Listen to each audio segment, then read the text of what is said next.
சரி, எலெக்ஷன் வர வருது, இல்லை யாராவது ஓட்டு போட போறீங்க? எங்கள் அப்பா யாருக்கு ஓட்டு போட சொல்கிறாங்களோ அவங்களுக்கே போட்டுருவோம்டா. காசு யார் அதிகமாக தராங்களோ அவங்களுக்கு தான் நான் ஓட்டு போடுவேன். இல்லை யார் நல்ல செய்யறோம் அவங்களுக்கு தான் ஓட்டு போடுவேன். நல்லதா? அப்படியா செய்கிறா? அப்படிலாம் எதுவும் செய்யலையே. சூப்பர் மச்சான். நம்ம இருக்கிற ஜென்ரேஷனில் நம்மளும் இப்படி பேசிட்டு இருந்தோன்னு வச்சுக்கேன், நம்ம நாட்டாளவங்களுக்கு அடிமையாக தான் இருந்தாகணும். அதுக்கு நம்ம அரசியலில் தான் மச்சான் நிற்கணும். அதுக்கு பேர் தான்டா சூழ்ச்சி யாரும் கண்டுக்கதே இல்லை.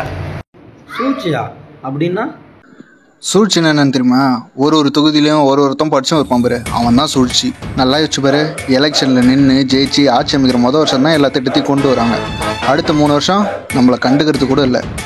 உதாரணத்துக்கு வருஷம் ஃப்ரிட்ஜு கட்ட ஸ்டார்ட் பண்ணுவாங்க, அடுத்த 3 வருஷம் அதை கட்டவும் மாட்டாங்க, கண்டுக்கவும் மாட்டாங்க. புரியுதா? கடைசி வருஷத்தில் ஃப்ரிட்ஜை கட்டினது நாங்கள் தான், எங்கள் ஆட்சி தான் திறந்தது, எங்களுக்கு ஓட்டு போடுங்கன்னு சொல்லுவாங்க. நல்லா இருக்கிற ரோடையும் தோண்டுவாங்க, அதுக்கு மேலே புது ரோடையும் போடுவாங்க. இப்படி தான் பண்ணிகிட்டு இருக்காங்க. ஆனால் நம்ம யாருமே இதை கண்டுக்க மாட்டோம். ஏன்னா இது இவங்க மட்டும்தான் ஆள்றாங்க, இவங்க தான் எல்லாமே பண்ணுறாங்க. நான் வந்தேன் நீ வந்தான் நான், இப்படி தான் போயிட்டு இருக்கு. இதெல்லாம் எப்போ நம்ம மாறும்? ஜல்லிக்கட்டு அதில் நடந்த மாதிரி ஒரு போராட்டம், அதை நம்ம எதிர்த்து பண்ணாதான், தமிழ் மக்கள் ஒன்று சேர்ந்தால் தான் இங்கெல்லாம் பயப்படுவாங்க, எல்லாமும் மாறும். அது வரைக்கும் எதுவும் மாறாது. இனி நம்ம போடுற ஒரு ஓட்டம் அடுத்த 5 வருஷம் மக்களாட்சியாக இருக்கணும், அது அவங்க ஆட்சியாக இருக்கக்கூடாது.